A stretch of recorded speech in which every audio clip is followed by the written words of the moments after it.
नमस्कार, बहुत स्वागत है आपका न्यूज़ 18 के डिजिटल प्लेटफॉर्म पर। मैं हूं आपके साथ अंशिका पाठक। क्या नेपाल में सब कुछ ठीक हो गया है? क्या नेपाल अब सेफ है? क्या नेपाल में अब कुछ भी नहीं होगा? क्या नेपाल में अब एक बार फिर से जल प्रलय देखने को नहीं मिलेगा? ये सब कुछ सिर्फ एक सवाल बनकर रह गए हैं, लेकिन असली बात क्या है ये मैं आपको बताऊंगी इस वीडियो में। कट टू कट सुनिए मेरे साथ।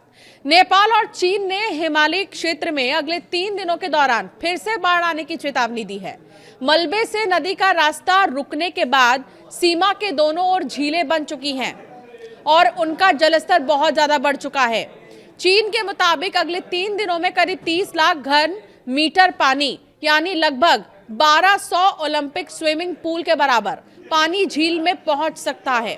इससे झील के टूटने और अचानक से बाढ़ आने का खतरा बढ़ गया है। नेपाल में अभी खतरा टला नहीं है, तबाही के बादल अब भी मंडरा रहे हैं। अगले 3 दिनों में एक बार फिर से बाढ़ की आहट सुनाई दे रही है। 1200 ओलंपिक पुल जितना बड़ा राक्षस फटने के लिए बेताब है। जी हाँ, नेपाल और चीन ने हिमालयी क्षेत्र में एक बार फिर से बाढ़ आने का खतरा जताया है। दोनों ही देशों की सीमा के दोनों ओर 2 झीलें बनी हुई हैं। इनके फटने का डर है।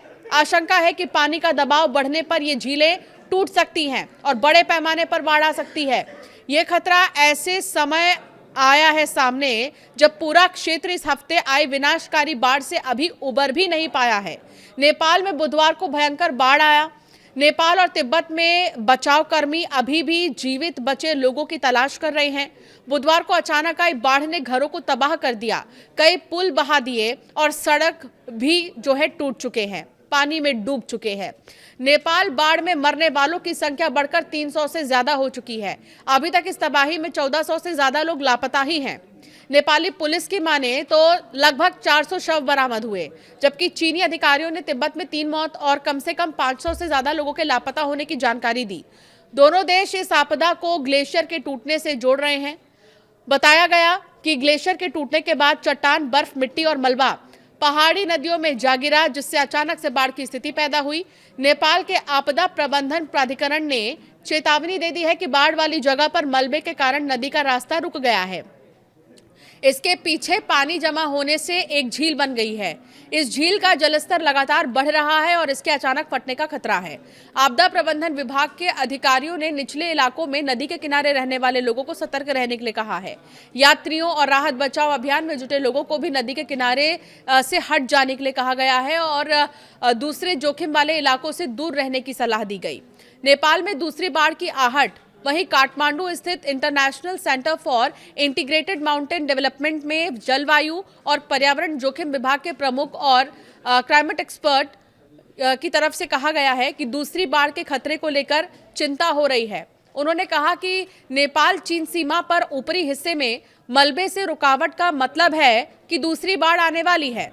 1200 ओलंपिक साइज के पुल जितना पानी बह सकता है। चीन की ओर से भी चेतावनी जारी की गई।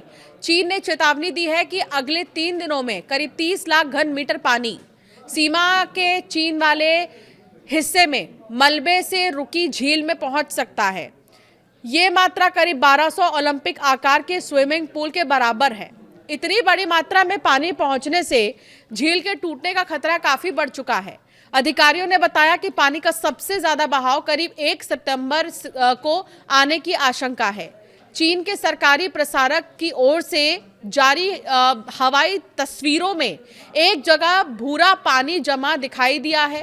पानी के बाहर निकलने का कोई साफ रास्ता नजर नहीं आ रहा है।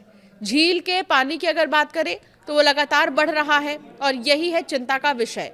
इसी से खतरा और भी ज्यादा बढ़ सकता है। मंत्रालय के हाइड्रोलॉजी विभाग के रिसर्चर ने सरकारी ब्रॉडकास्टर को बताया कि पानी की मात्रा लगातार बढ़ ही रही है, साथ ही खतरा भी बढ़ रहा है।